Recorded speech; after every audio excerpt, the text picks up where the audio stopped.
Tengo otros datos de que no se nos ha caído el consumo, de que estamos recuperando los empleos, no tenemos escasez de alimentos, no hay carestía de la vida, no hay devaluación del peso, no nos hemos endeudado. Tengo otros datos. Con esa frase responde el presidente Andrés Manuel López Obrador cada vez que algún periodista le pregunta temas como el sobrecosto en las megaobras de infraestructura, en el alza a la violencia o prácticamente en cualquier cosa que se le pregunte. También ha dicho que su gobierno es el más transparente de la historia. Pero, ¿esto es cierto? Y además, ¿la transparencia ayuda a combatir la corrupción? De esto y más hablaremos hoy en Derecho a Saber, un programa del Instituto Nacional de Transparencia, Acceso a la Información y Protección de Datos Personales, el INAI. Bienvenidas, bienvenidos.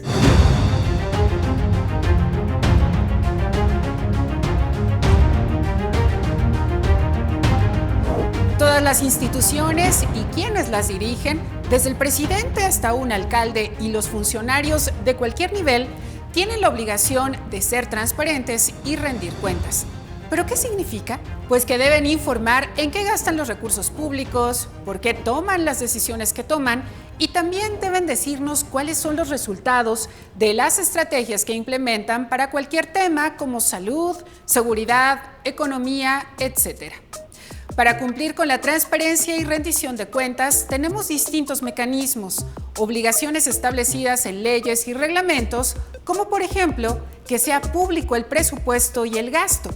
También se deben publicar las estadísticas de salud, seguridad, educación y también deben entregarnos información cuando hacemos solicitudes vía transparencia, por ejemplo. Tener información pública a disposición también sirve para verificar si aquello que presumen los funcionarios públicos es verdad o no. Por ejemplo, el presidente hace muchas declaraciones cada día en su conferencia matutina, pero de ellas, 100 han sido mentiras. Se trata de frases engañosas o sin sustento, de acuerdo con datos oficiales consultados por el Sabueso, la sección de verificación del medio digital Animal Político. El presidente dijo que no era cierto que hubiera subido la pobreza extrema durante su gobierno, aunque hay datos oficiales que indican lo contrario. También negó que hubiera un incremento de casos de violencia contra las mujeres durante la emergencia sanitaria de 2020, pese a que los datos sí lo demostraron. También ha dicho que hay transparencia plena y derecho a la información. Sin embargo, emitió un decreto para que las obras prioritarias sean clasificadas como un asunto de seguridad nacional, un motivo por el que se puede reservar información sobre estas. Además, entre octubre de 2019 y septiembre de 2020, las quejas de ciudadanos inconformes por no recibir la información solicitada a instituciones se incrementaron en 56% en comparación con lo registrado hace 5 años ante el INAI. Bueno, y entonces, ¿hay más o menos transparencia? Para hablar sobre esto nos acompaña Eduardo Bojorquez, él es director ejecutivo de Transparencia Mexicana. Eduardo, muchas gracias por acompañarnos, bienvenido. Es un verdadero gusto, Nayeli. Muchas gracias, Eduardo. Para arrancar, quisiera preguntarte, ¿de qué sirve que un gobierno sea transparente y rinda cuentas? Prácticamente eso, ¿qué significa? ¿Cómo se lo podríamos comentar a la audiencia? Bueno, creo que la mejor manera de ponerlo es recordando que toda la información que tiene el gobierno es nuestra. El gobierno solo la administra. Y cuando le pedimos que nos explique qué hace, cómo lo hace y qué documentos tiene para aprobarlo, lo único que estamos haciendo es regresar la información a su verdadero dueño, que es la sociedad.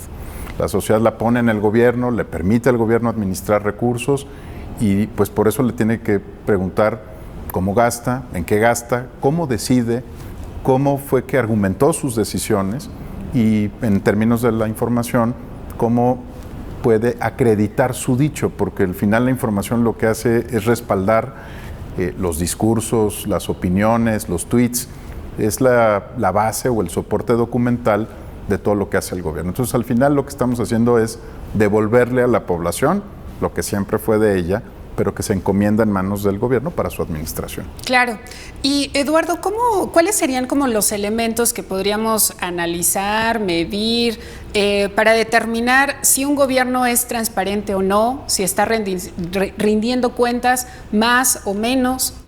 Bueno, hay varias formas de medirlo. Creo que la más sencilla no es contrastar no lo que ellos te quieren decir, sino lo que tú quieres preguntarles. Para saber si un gobierno es transparente, no importa qué te quieran contar.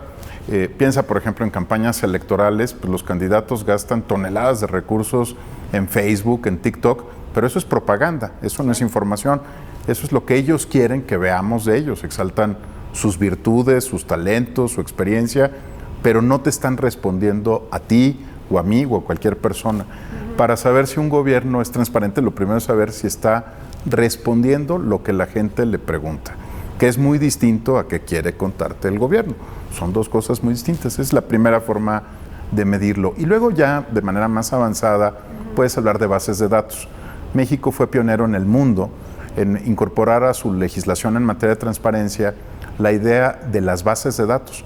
Porque si piensas en Finlandia o en Suecia o en Dinamarca, que empezaron con estas leyes hace más de 130 años, pues no había bases de datos, no había computadoras, no había datos abiertos, ni robots, ni bots, ni nada de lo que hoy tenemos. Entonces, cuando México decide dar el brinco en los años 90, desde el principio tenía muy claro que otra forma de transparencia es la de las bases de datos. Tal vez no todos las usamos. Claro. Las bases de datos pues tienen complejidades técnicas e incluso las bases de datos más avanzadas ya están en un formato especial que puede ser reutilizado por un robot. Entonces, pero esa es otra forma de medirlo, cuando hablamos de cuántas bases de datos libera y cómo las libera. Y finalmente está en cómo decide qué abrir. Otra cosa importante para saber si un gobierno es transparente no es que escoja desde el asiento del poder lo que quiere transparentar, sino que se siente, se llama cocreación. Normalmente hablamos de apertura gubernamental cuando el gobierno se sienta con la propia comunidad a determinar qué información es valiosa y hacerla disponible al público en el mejor formato, entendiendo que no todos somos ingenieros, claro, ni manejamos R, ni sabemos qué es un Excel, y esa es otra forma de medir la transparencia de un gobierno, qué tan abierto es en términos de construir junto con la comunidad pues la información que se tiene que poner a disposición de todos. Claro. Y Eduardo, tú que has trabajado estos temas desde antes del IFAI. Exacto, o sea, ya décadas. Ya no digo el INAI, el IFAI. El IFAI, exactamente. ¿Cuál sería la evaluación de cómo estamos en este momento? Porque hemos escuchado también muchas veces decir al presidente que este es el gobierno más transparente de la historia. ¿Eso se podría sostener? ¿Hemos avanzado? ¿Hemos retrocedido? ¿Cuál sería la evaluación, Eduardo? Yo creo que hay una estrategia gubernamental para reemplazar la transparencia entendida como el derecho a saber de las personas y que las personas definen qué quiere que se abra, por un lugar de apertura gubernamental, entendida de manera muy sui generis, donde ellos deciden qué quieren poner todos los días a disposición del público. Claro que lo hicieron en un contexto histórico particular. El contraste, por ejemplo, con la administración Peña Nieto, tú lo sabes, Peña Nieto solo tuvo una rueda de prensa en toda la administración y, por cierto, no le fue muy bien. Y hoy tenemos una rueda de prensa diaria, ¿no? Entonces, ellos han interpretado que dar la cara, que poner al presidente como vocero del gobierno es una forma de transparencia. Yo diría que es más bien una forma de apertura gubernamental. Ellos lo que están tratando es demostrar que el gobierno no tiene nada que esconder y que el presidente toca cualquier tema que se le plantee en la rueda de prensa. Sin embargo, la transparencia como tal no es solo eso, es que las solicitudes de las personas a cualquier dependencia de gobierno sean entregadas conforme lo marca la Constitución y la ley. Y eso no está ocurriendo. Lamentablemente hoy hay muchos documentos que se declaran inexistentes, lo cual es un artilugio para decir que no te voy a entregar la información que estás solicitando, o que se mal clasifican como de seguridad nacional cuando realmente no tendrían ninguna afectación para la seguridad del Estado mexicano. Yo te diría que es una paradoja porque estamos en presencia de un gobierno más abierto y menos transparente. Claro. Y creo que por eso es tan importante regresar a los clásicos, a los cánones en estos temas y entender la diferencia entre información y propaganda. Y creo que nos cuesta mucho trabajo hoy distinguir qué es información y propaganda. Ya no me meto ni en la posverdad, ni en temas más complejos, ¿no?, de desinformación. Sencillamente la esencia entre TikTok es propaganda, no es información. La información viene en formatos muy tradicionales, ¿no? Claro. Viene en documentos que sean oficiales, que puedan confirmar su origen, que tengan alguien que lo suscribe, una fecha, que sepas que cumplió con un procedimiento de ley. Entonces hemos ido cambiando, yo creo que en el modelo de comunicación en general, pues hay más TikTok y menos información, hay más propaganda y menos información, pero la opinión pública no es fácil que lo distinga, ¿no? Porque tú eres una periodista de investigación especializada y sabes perfectamente la diferencia entre que te digan que compraron bien y que te comprueben que compraron bien un bien o un servicio, te tienen que dar elementos. Entonces ahí estamos atrapados en una tensión que, por cierto, no es solo para México, donde la apariencia de apertura pesa más que el ejercicio del derecho a la información y del derecho a saber. Claro. ¿Considerarías entonces que las conferencias de prensa de todos los días no necesariamente es un ejercicio de rendición de cuentas ni de transparencia? Bueno, ya todavía de rendición de cuentas es más difícil. Yo diría que no es de transparencia, es un ejercicio de apertura gubernamental, valioso en sí mismo por ese propósito, pero me imagino siempre, no hay mañana en la que no me imagine que una señora que vive en una localidad donde están construyendo un cuartel de las Fuerzas Armadas, pues, y quiere preguntarle al secretario de la Defensa Nacional si ese cuartel se hizo bien, se construyó bien, o qué afectaciones puede tener sobre la comunidad. No me imagino que pueda ir a la mañanera y confrontar al general secretario, y más imagínate, digo, a la señora y a mí se nos pondrían las piernas, ¿no?, sí, a temblar porque estás hablando con el general secretario, cuando si lo hicieras por una solicitud de acceso a la información, no tiene que venir a Palacio Nacional, no tiene que revelar su nombre, todo lo que tiene que hacer es preguntarlo y esperar una respuesta conforme a la ley. Entonces, tiene sus límites ese ejercicio de apertura gubernamental en términos de la agenda de transparencia. Ahora, sobre rendición de cuentas, yo te diría que no es un ejercicio de rendición de cuentas, porque hay un desequilibrio completo de poder entre quien puede preguntar y quien tiene que responder. Yo creo que son heroicos muchos colegas tuyos, ¿no?, que han hecho buenas preguntas, pero en términos de poder hay un desequilibrio, ¿no? El periodista no es un poder del Estado, aunque digamos el cuarto poder y la influencia de los medios, pues es una influencia conceptual. En términos prácticos, quien se para ahí está hablándole al jefe del Estado mexicano, al general secretario, al almirante, al poder del Estado mexicano, no le está hablando a un individuo. Entonces, eso no es rendición de cuentas. Puede ser que te aclaren una política pública o que en unos minutos pues compartan su racionalidad alrededor de un tema, pero como rendición de cuentas yo te diría no cabe, no es un ejercicio de rendición de cuentas. Rendición de cuentas sería ver, por ejemplo, al fiscal general de la Nación, de la República, frente al Senado, explicando cada uno de sus actos y explicando cuánto costó hacer eso, claro, y si se invirtieron bien los recursos de la sociedad y esas eran las prioridades sociales o eran sus prioridades como fiscal, en un cuerpo que tenga más o menos un poder equivalente al que él tiene, ¿no?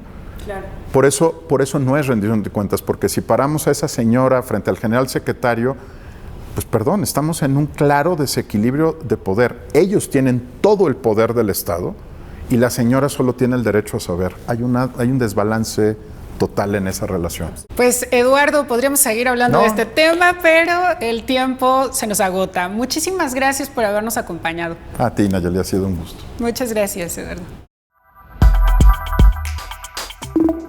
Los datos abiertos como estadísticas, informes, indicadores de cumplimiento, entre otros, son indispensables. Sin embargo, de acuerdo con el informe Sin otros datos, el legado de la política de transparencia de AMLO y el abandono de información pública realizado por Mexicanos contra la Corrupción e Impunidad detectó que las bases del gobierno federal están desactualizadas. De las 12.570 bases de datos con información del gobierno que están disponibles en la plataforma datos.gov.mx, Mexicanos contra la Corrupción encontró que 71% están en el abandono y llevan cerca de 2 años de no tener ninguna actualización. Es decir, 7 de cada 10 bases están sin actualización. El estudio reveló que las instituciones más abandonadas son el Instituto Nacional de Ecología y Cambio Climático, la Oficina de la Presidencia de la República, el Centro Nacional de Control de Energía, la Secretaría de Bienestar y la Comisión Nacional Bancaria y de Valores. Y por eso es que nos acompaña Leonardo Núñez, director de la Unidad de Investigación Aplicada de Mexicanos contra la Corrupción y la Impunidad. Leonardo, lo primero que quisiera preguntarte es ¿cuál es tu evaluación en materia de transparencia en este gobierno? Mira, antes de darte mi opinión, te doy un dato, ¿no? Que creo que es el que sustenta justo lo que creo. Hace poco presentamos un reporte que se llama Sin otros datos, el legado de la política de transparencia de López Obrador y la desaparición de información. Lo titulamos así porque hicimos algo que parece sencillo, pero es bien complicado, que es revisamos todas las bases de datos del gobierno que están en la página datos.gov.mx. Ahí había 12.750 bases de datos. Y revisamos una cosa muy sencilla, bueno, entre otras cuestiones, ¿cuándo se había actualizado por última vez esa información? Y resulta que 71%, 7 de cada 10 bases de datos, llevaban al menos 2 años que habían sido abandonadas. 7 de cada 10 bases del gobierno ya no tienen información vigente, actual. Eso quiere decir que no tenemos información pública. Y esto es producto, y esta sí es la opinión, de una política deliberada para hacer más difícil el acceso a la información, porque siempre tenemos esta frase por parte del presidente cuando algo le resulta complicado, que es yo tengo otros datos, ¿no? Y entonces el problema con esa frase era como, ok, ¿y cuáles son esos otros datos? No hay. No, si no tienes la base de datos para contrastar si efectivamente subió o bajó lo que el presidente presumió, pues nos enfrentamos a graves problemas de política de transparencia porque no sabemos qué está sucediendo realmente, y creo que esto forma parte de una idea deliberada de cómo se debe construir el gobierno, ¿no? El propio, la ex corcholata, cuando era secretario de Gobernación, Adán Augusto, pues precisamente les dijo a los legisladores de Morena, cuando estaban bloqueando los nombramientos de los comisionados del INAI, que eso era un mundo ideal, ¿no? Y esa frase te lo explica todo, ¿no? Te dice, para mi gobierno, que no haya un órgano que me obligue a entregar información cuando no la quiero entregar. Para mi gobierno, no tener información pública que los ciudadanos puedan utilizar para cuestionarme es un mundo ideal. Y creo que eso nos pinta de cuerpo entero qué es lo que está pasando. Y entonces creo que la política de transparencia pues está completamente abandonada porque no forma parte de cómo este gobierno concibe lo que es gobernar democráticamente. Leonardo, ¿y qué impacto tiene para los ciudadanos tener transparencia y rendición de cuentas dentro del gobierno? Se refleja muy bien cuál es el impacto cuando vemos cuáles son las 5 dependencias que desaparecieron más información.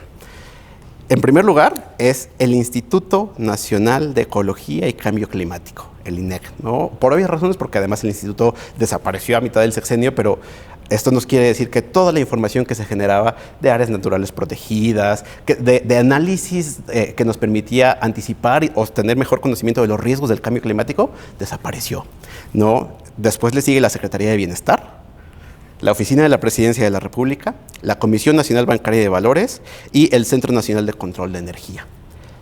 Si desaparece esa información en estos temas tan variados, lo que tenemos, o las consecuencias, es que el poder se ejerce de manera descontrolada, ¿no? Si no tenemos información transparente de los beneficiarios de los programas sociales, la discusión ya no es si el programa social sirve o no sirve, si está bien diseñado o no, sino que el programa puede ser usado con fines políticos clientelares, ¿no? Y entonces que personas que no deberían recibirlo lo están recibiendo y quienes sí deberían tenerlo no lo reciben. No tenemos información para comprobar eso de manera veraz. El hecho de que la Comisión Nacional Bancaria de Valores esté ahí, pues nos implica que tenemos un montón de riesgos porque cada vez tenemos menos datos para controlar un sistema complejísimo donde además, pues no es como que los banqueros tengan siempre el interés público como su primer interés, ¿no? Entonces, yo creo que está en riesgo la operación misma del Estado, ¿no? Porque y esa yo creo que es la pregunta, es ¿por qué no tenemos información? ¿Porque la generan y no la quieren transparentar? ¿O porque ya nadie la genera allá adentro y entonces nadie sabe ni siquiera lo que está pasando? Cualquiera de las dos hipótesis es terriblemente trágica para la sociedad, ¿no? Porque una implica que el Estado cada vez tiene menos herramientas para ayudar en los problemas públicos, y la otra quiere decir que el Estado cada vez está cerrando más la puerta y te está diciendo no te voy a contar nada, y entonces la forma en la que se ejerce el poder ya no es como el gobierno no obtiene su poder de la ciudadanía, ¿no? Y la ciudadanía no tiene herramientas para decirle, oye, tú eres mi empleado, porque entonces se está generando esta diferencia abismal. Leonardo, ¿y cuál tendría que ser la exigencia por parte de los ciudadanos ante este panorama que nos estás comentando? Creo que la exigencia debería ser transparencia total, ¿no? Y hacer válidas las consignas que ahora son mantras de este gobierno, ¿no? Que, por ejemplo, siempre se repite, el que nada debe, nada teme, ¿no? Y entonces por eso somos el gobierno más transparente de la historia. Pues hay que ponerle seguimiento a esas palabras, ¿no? Decirle, ok, eres el gobierno más transparente de la historia, tendrías que darme toda la información, ¿no? Y de manera institucional, ¿no? Porque muchas veces hemos visto estos escándalos en los cuales cuando el presidente se entera que una institución negó la información, ordena, entréguese, ¿no? Y a veces eso se soluciona, ¿no? A veces te entregan la información, a veces, como en el caso de Ayotzinapa, el ejército te puede decir, pues no te lo voy a dar, aunque el presidente haya dicho. Y entonces, si no es una cosa institucional, si depende del contentillo de el general secretario o del presidente, o en última instancia incluso del funcionario público, que ahora hay una tendencia complicada, ¿no? Cuando el INAI estuvo sin poder resolver los recursos de revisión, pues se generó una dinámica en la administración pública que era, pues, ¿por qué te voy a responder la solicitud de información si no hay nadie que me venga a decir? Entonces creo que lo que tendríamos que hacer es exigencia total de transparencia, ¿no? Y que lo que se dice se haga. Nada de esconder la información, y no solamente en dichos, porque está muy fácil decir en la mañanera somos muy transparentes y miren, aquí está un PowerPoint con todos los datos. No, que se entregue y que no dependa de la voluntad de una persona, sino que esté siempre disponible. No como hoy, que 7 de cada 10 bases de datos simplemente ya no existen. Leonardo, pues muchísimas gracias por acompañarnos y por todo esto que han realizado en Mexicanos contra la Corrupción. Muchas gracias, Nayeli, por la invitación, encantado. Otro de los aspectos relevantes para la transparencia y rendición de cuentas son las compras públicas, es decir, qué se compra y a quién se compra. De acuerdo con estudios del Instituto Mexicano para la Competitividad, de 3.686 instituciones estatales, solo el 52% registró información de compras públicas en la Plataforma Nacional de Transparencia y 48% omitió hacerlo durante 2021. Además, 2.423 instituciones no publicaron información sobre sus procesos de compra durante este año. Y también hay disparidad en la transparencia. ¿Pero por qué importa tener información pública sobre las compras? Para ayudarnos a responder esta y otras dudas, nos acompaña Paula Villaseñor. Ella es directora de Gobierno Efectivo de INCO. Paula, bienvenida. Muchas gracias, Nayeli. Qué gusto estar aquí contigo, y más para hablar de un tema tan importante. Lo primero que quisiera preguntarte es, ¿por qué importa que haya transparencia sobre las compras públicas, ¿no? Las compras que hace el gobierno federal, estatal, municipal, porque todos tienen recursos y todos hacen compras y contrataciones, ¿no? Claro. Bueno, es importantísimo hablar de compras públicas por 3 razones. Las compras públicas, a final de cuentas, son las adquisiciones que hace el gobierno para proveer a la ciudadanía de bienes y servicios públicos. Entonces, es importante hablar de compras, primero, por el gasto que representa. Con datos de 2022, 9% del presupuesto de egresos de la Federación se destinó a compras públicas. Estamos hablando de casi 10% del dinero del país, del dinero que se va a gastar, se asigna a compras públicas. Es un monto altísimo y por eso, como ciudadanos, tenemos que estar monitoreando qué pasa con ese gasto. Claro. El segundo motivo es que precisamente por el monto tan alto de gasto, pues evidentemente siempre puede haber un riesgo más alto de corrupción, porque hay un monto importante de dinero y por ende pues también más intereses involucrados. Eso es una razón muy poderosa, saber que nuestros recursos se están utilizando debidamente.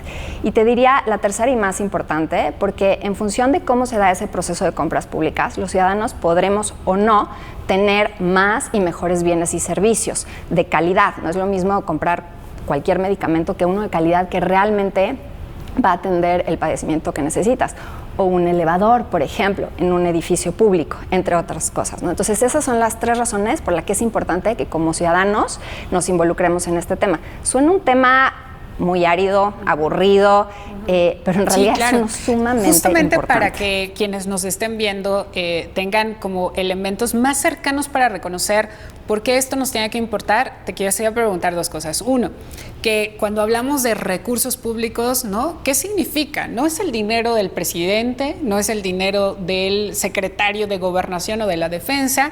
Y la otra también es ¿qué significa que podamos justamente monitorear esto, ¿no? Para los ciudadanos? Es decir, o sea, ¿por qué nos tendría que importar? Bueno, con respecto al monitoreo, evidentemente todos como ciudadanos estamos muy ocupados con nuestras distintas actividades y muchas veces no sabemos cómo involucrarnos en este tipo de ejercicios. A veces queremos, a veces no queremos, cuando queremos no sabemos cómo hacerlo. Monitorear significa muchas cosas desde nuestro rol como ciudadanos. Primero significa solicitar información.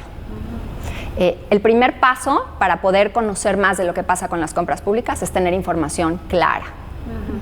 Segundo, estar, por supuesto, muy activos en la interacción con el gobierno, no solamente solicitar qué pasa con esa información, sino también ver cuáles son las consecuencias cuando los procesos no salieron bien. Claro. Y esto es parte de nuestro rol como ciudadanos. Claro. Y también, Paula, ¿la transparencia puede ayudar a combatir la corrupción en esta materia, digamos, en las compras? Absolutamente. Cuando hablamos del COVID, por ejemplo, decimos, bueno, la mejor manera de reducir la probabilidad de contagio es ventilando. Lo mismo pasa con la corrupción.